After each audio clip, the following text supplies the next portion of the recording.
Hello friends, आज मैं अपना व्यक्तिगत राय इन्फोसिस के चार्ट पे रखूँगा और एनालिसिस करने की कोशिश करूँगा कि इसमें क्या घटित हो रहा है या क्या घटित होने की प्रोबेबिलिटी है और ये मुझे कैसा एज़ अ इन्वेस्टमेंट पर्पज़ मुझे पर्सनली कैसा लग रहा है।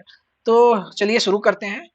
तो यह जो चार्ट खुला हुआ है आपके सामने, यह इन्फोसिस का मंथली टाइम फ्रेम का चार्ट है। जब आप इन्फोसिस के मंथली टाइम फ्रेम के चार्ट को देखते हैं तो आपको क्या मिलता है। आप देखेंगे कि इसका रेजिस्टेंस, मेजर रेजिस्टेंस कहाँ था, कहाँ से इस स्टॉक में ब्रेकडाउन शुरू हुआ। तो जब आप लॉन्ग टर्म ट्रेंड इसका देखते हैं दोस्तों, तो आप पाते हैं कि इन्फोसिस का जो डबल टॉप पैटर्न बना इन्फोसिस के स्टॉक पे मंथली टाइम फ्रेम पे, और ये डबल टॉप पैटर्न इतना डेंजर पैटर्न होता है दोस्तों कि पूरा ट्रेंड चेंज कर देता है। यानी कि लॉन्ग टर्म ट्रेंड इन्फोसिस का चेंज कब हुआ, जब ये 1712 के स्तर को ब्रेक किया। और इस स्तर को ब्रेक किया इसने कब, 1 अप्रैल 2022 को। तो ये लॉन्ग टर्म निगेटिव टेरिटरी में गया। ओके, तो अभी क्या चल रहा है इसमें, लाइए देखते हैं। तो आप जब देखेंगे कि बहुत सारे ऐसी न्यूज निकल के आई कि अमेरिका में जो है स्लो डाउन आईटी सेक्टर में आ जाएगा या ब्लैक स्वान इवेंट देखने को मिलेगा, तो ये सारी चर्चाएं गर्म रही और यहाँ से आपका ब्रेकडाउन आया इन्फोसिस में। और जाते जाते इसने 1249 का ऑलमोस्ट लो बनाया। लो ऑलमोस्ट बनाया है, अगर कैंडल चार्ट पे आप देखें तो 1185 रुपीज का लो बनाया। ओके, लेकिन पुनः जो है आप देखेंगे जैसे ही आईटी सेक्टर में तेजी आई नेस्डैक वगैरह को, आप मान के चलिए आपका इंडियन मार्केट मोस्टली नेस्डैक को ही फॉलो करता है।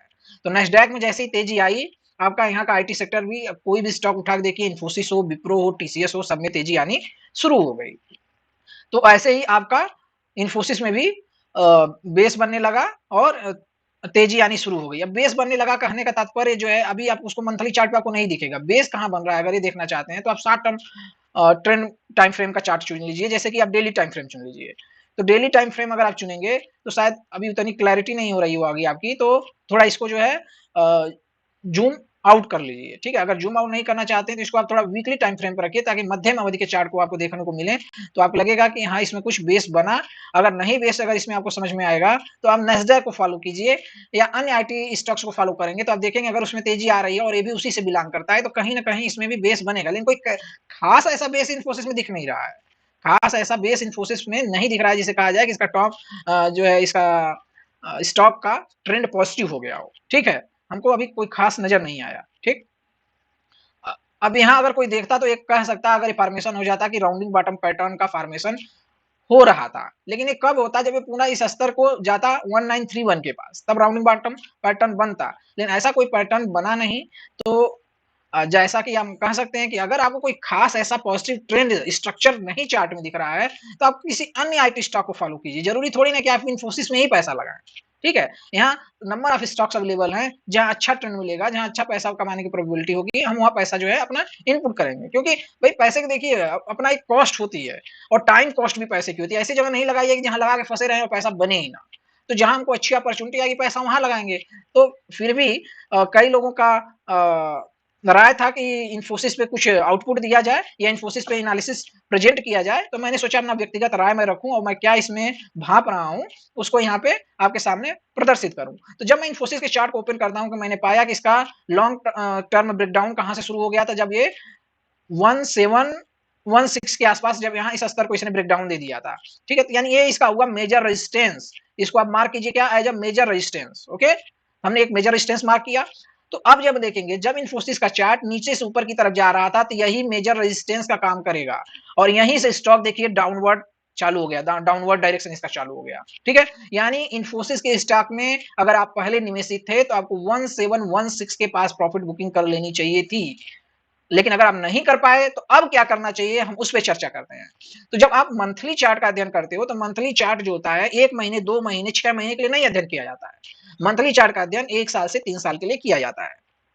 मतलब आप जो भी यहाँ अपने विचार प्रस्तुत करोगे या जो भी अनुमान लगाओगे, उसके घटने की संभावना 1 से 3 साल के ड्यूरेशन की होती है। उसके अंदर कभी भी घटित हो सकता है। हम ये नहीं करेंगे 12वें महीने में ही घटित होगी, हो सकता है कि आज से 6 मंथ में घटित हो जाए या 3 मंथ में घटित हो जाए। लेकिन एक अनुमान जो लगाया जाता है, उसका टाइम ड्यूरेशन वो होता है 1 से 3 साल का मंथली चार्ट देखा जाता है, मतलब लॉन्ग टर्म जब आपको निवेश करना हो। अब देखते हैं कि जब ये इसने इस स्तर को टच किया, पुनः इसमें जो है डाउनवर्ड इसका चालू हो गया और यहाँ अगर आप गौर से देखेंगे दोस्तों तो यहाँ एक पैटर्न बना है जिसको इवनिंग स्टार पैटर्न कहते हैं। This pattern is known as evening star pattern.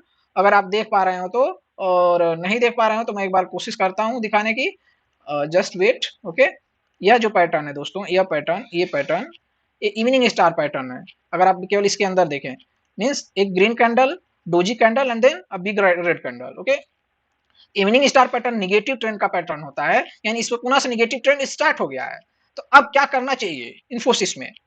तो अभी जो यहाँ फंस गए थे, मतलब यहाँ नहीं बेच पाए, उनको क्या करना है, उनको लिए भी बात बताऊंगा, और जो नए इन्वेस्टर हैं उनके लिए भी अपनी राय रखूंगा।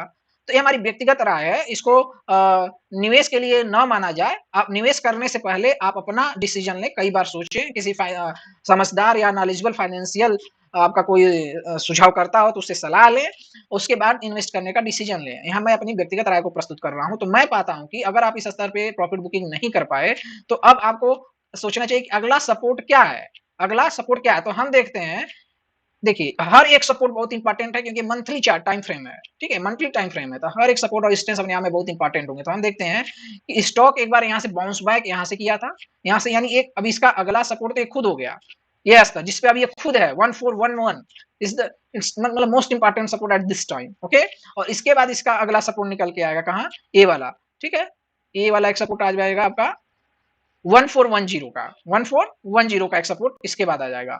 और तीसरा सपोर्ट आ जाता है दोस्तों, वो हो जाएगा 1254 का, 1254 का। तो सारे सपोर्ट को मैंने आपके सामने जो है मार्क कर दिया है। तो करना क्या चाहिए, करना क्या चाहिए भाई?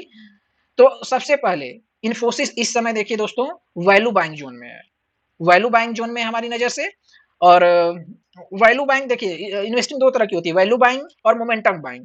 मोमेंटम में क्या होता है कि स्टॉक में अच्छे रिजल्ट आ रहे हैं, स्टॉक में स्ट्रेंथ है, मतलब आप मोमेंटम बाई करते हैं तो उसमें जल्दी प्रॉफिट बनने की या जल्दी जो है उसका मतलब डाउन ट्रेंड में जाने की प्रोबेबिलिटी होती है। मतलब मोमेंटम किस डायरेक्शन में, उस पर डिपेंड करता है, पॉजिटिव डायरेक्शन में है, नेगेटिव डायरेक्शन में। तभी तो इसका मोमेंटम जो नेगेटिव डायरेक्शन में, पॉजिटिव डायरेक्शन में नहीं है। जब भी मोमेंटम नेगेटिव डायरेक्शन में हो तो वह टाइम जो होता है वैल्यू इन्वेस्टिंग के लिए होता है। देखिए, और यही सपोर्ट मैं वैल्यू इन्वेस्टिंग आप इसलिए भी कर सकते हैं क्योंकि यही लेवल जो है अभी जिस लेवल पे इन्फोसिस मिल रहा है, यही लेवल आपको 3 मई 2021 को भी मिल रहा था। 3 मई 2021 को वही दाम मिल रहा था जो अभी मिल रहा है आपको। आपको मिल रहा है 24 सॉरी 22 अप्रैल 2024 को जो मिल रहा है। तो इसलिए वैल्यू बाइंग हुई क्योंकि 3 साल पहले भी इसका यही रेट मिल रहा था। ओके, तो अब यहाँ आपको एक करना चाहिए कि तुरंत जाके वैल्यू बाइंग करना, तो लमसम अमाउंट मत लगा दीजिए। सपोज अगर आप इन्फोसिस में 1 लाख रुपए लगाना चाहते हैं तो आपको इस पहले सपोर्ट पे तुरंत 10% इन्वेस्ट कर देना चाहिए, तुरंत 10% इन्वेस्ट कर देना चाहिए। इसके बाद दूसरे सपोर्ट पे भी आपको 10% लगा देना चाहिए, यानी 1 लाख में से आपका 20,000 रुपए लग गए, ठीक है। अब क्या करना चाहिए तीसरे ट्रांच में आपको करना चाहिए दोस्तों कि इसका जो मेन सपोर्ट है यहाँ, तो हमारी यहाँ एक स्ट्रेटजी है, मैंने पर्सनली मतलब मुझे बहुत पसंद आती है इस स्ट्रेटजी को, मैं बहुत पसंद करता हूँ। तो मैं क्या करता हूँ, पहले सपोर्ट पे 10% कर दूंगा, दूसरे सपोर्ट पे 10% कर दूंगा और तीसरे सपोर्ट पे डबल कर दूंगा, यानी फिक्स फिक्स डबल। अब यहाँ 10%, now I will put here 20%। तो इस तरह से हमारा 40% इन्फोसिस में लग जाएगा और 60% पैसा हमारा बचा रहेगा। तो आप कहेंगे कि 60% पैसे का क्या करेंगे? 60% पैसे को भाई कैश पे बैठो, मार्केट में जिसके पास कैश है उसके पास हमेशा अच्छी अपॉर्चुनिटी आती है, जिसका कैश खत्म उसकी अपॉर्चुनिटी खत्म। तो मार्केट में यदि आपके पास कैश है तो बैठे रहना चाहिए, लेकिन अगर सही लेवल मिले तो निवेश भी करना चाहिए। वो मैं बताऊंगा अभी कि 60% कब आपको निवेश करना चाहिए। तो यह जो है 3 लेवल आपको निकल के मिले, यह 3 लेवल अभी आपको निकल के मिले जहां आपको पैसे लगाना चाहिए। कौन कौन सा लेवल है? 1411 1 और तीसरा लेवल हो गया आपका 1368 और सॉरी दोस्तों, first level is 1411, second is 1368 and third is 1254। और जब भी आप निवेश करें तो अपना स्टॉप लॉस दिमाग में सोच के रखें। तो स्टॉप लॉस हम नहीं करते हैं अपने आप में, मैं लाइन ऑफ कंट्रोल बनाता हूं। लाइन ऑफ कंट्रोल क्या होती है? लाइन ऑफ कंट्रोल वह लाइन होती है जिसके बाद चार्ट का पूरा स्ट्रक्चर चेंज हो जाता है, यानी एकदम निगेटिव हो जाता है, जिसके बाद उसमें और गिरावट आने की पॉसिबिलिटी बढ़ जाती है। तो हम 1254 के नीचे स्तर को हम अपना लाइन ऑफ कंट्रोल मानेंगे। लाइन ऑफ कंट्रोल किसको मानेंगे दोस्तों? इस स्तर को लाइन ऑफ कंट्रोल मानेंगे 1237 को। यदि इन्फोसिस का स्टॉक मंथली टाइम फ्रेम पे 1237 का ब्रेकडाउन दे देगा तो हम इसमें से निकल जाएंगे, वो हमारा लाइन ऑफ कंट्रोल होगा, स्टॉप लॉस होगा।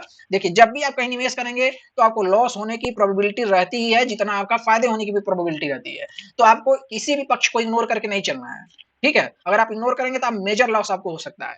तो 1237 को हम लाइन ऑफ कंट्रोल मानेंगे कि जब भी मंथली टाइम फ्रेम में, यानी जिस भी मंथ में आप इसको देखेंगे और उस मंथ के एंड में इसका ब्रेकडाउन आ जाएगा जो कैंडल देगी, उसके बाद अगर ब्रेकडाउन मतलब जब के अंदर बाद मंथ एंड में क्लोज होगी कैंडल, टच करने की हम बात नहीं कर रहे हैं, अगर इसके नीचे क्लोज हो गई तो हम वहां एग्जिट कर जाएंगे पूरी तरह से इसमें से।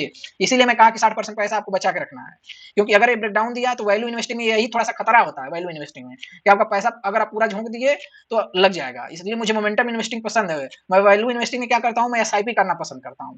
अगर आप एसआईपी करना चाहते हैं, ये देखिए, या तो आप इस सपोर्ट पे खरीदिए जो मैंने आपको सपोर्ट बताया, या आप एसआईपी करना चाहते हैं तो वीकली एसआईपी कीजिए, that is the best also. Okay, तो ये रही हमारी इस पे राय। अच्छा, आप कहेंगे कि वीरेश भाई तो जो 60% बच रहा है, तो 60% को फिर कहाँ लगाया जाए? तो हमारी राय रहेगी कि 60% को आप तब लगाना चाहिए दोस्तों, जब वह इस स्तर को क्रॉस करे, यानी कि जहां से आप देखेंगे स्विंग इसमें चेंज हुआ, निगेटिव स्विंग स्टार्ट हुआ है, जब उस स्तर को क्रॉस करे तब उस रिमेनिंग अमाउंट को लगाना चाहिए। और ये स्तर आ जाएगा आपका 1650 के ऊपर अगर जाएगा तो हम रिमेनिंग 60% लगाएंगे, क्योंकि होगी मोमेंटम इन्वेस्टिंग। अब वैल्यू इन्वेस्टिंग करनी है तो मैंने आपको लेवल दर्शा दिया है। ओके, तो अगर आपके पास कैश बच रहा है, कहेंगे कि फिर ऊपर लेवल पे कौन जाके खरीदेगा यार, 1650। देखिए इसका स्विंग कहां से चेंज हुआ, इस लेवल पे चेंज हुआ। स्विंग कहां से चेंज हुआ, लाइए मार्क कर देते हैं, यानी इसका स्विंग चेंज हुआ दोस्तों 1675। अगर इसके ऊपर निकलेगा तो हम रिमेनिंग 60% लगाएंगे, नहीं निकलेगा तो कैश पे बैठे रहेंगे या कहीं और नई अपॉर्चुनिटी ढूंढेंगे। बहुत यहाँ नंबर्स ऑफ स्टॉक्स हैं, ओके, वहां अपॉर्चुनिटी है, जरूरी थोड़ी ना कि इन्फोसिस में आप सारा पैसा लगा दीजिए। ठीक है, तो ये हमारी राय रही इस पे। और आप कहेंगे तो इसका टारगेट क्या होगा, टारगेट क्या होना चाहिए?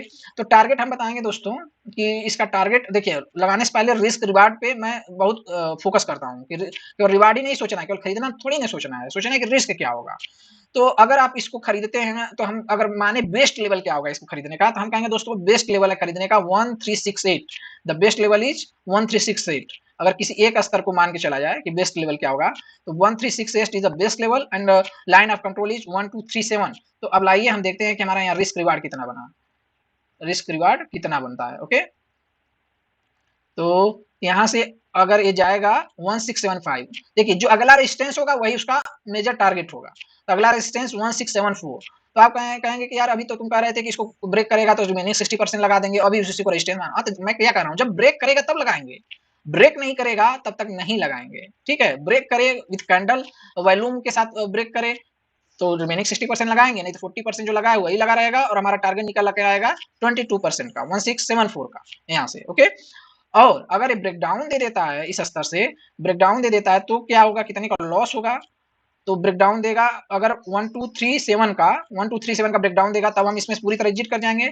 तो हमारा यहाँ रिस्क हुआ ऑलमोस्ट 9.39% का, और प्रॉफिट कितना पाने की संभावना है 22% का, यानी रिस्क रिवार्ड यहाँ मोर देन 1:2 है, रेशियो है, यानी आपके फेवर में है। तो आपको अगर अच्छा लगता है तो निवेश करके चलना चाहिए। मैंने अपना व्यक्तिगत टिप्पणी इस पे प्रस्तुत किया है। अगर आपको अच्छा लगे तो लाइक करें, शेयर करें और सब्सक्राइब करें। Thank you.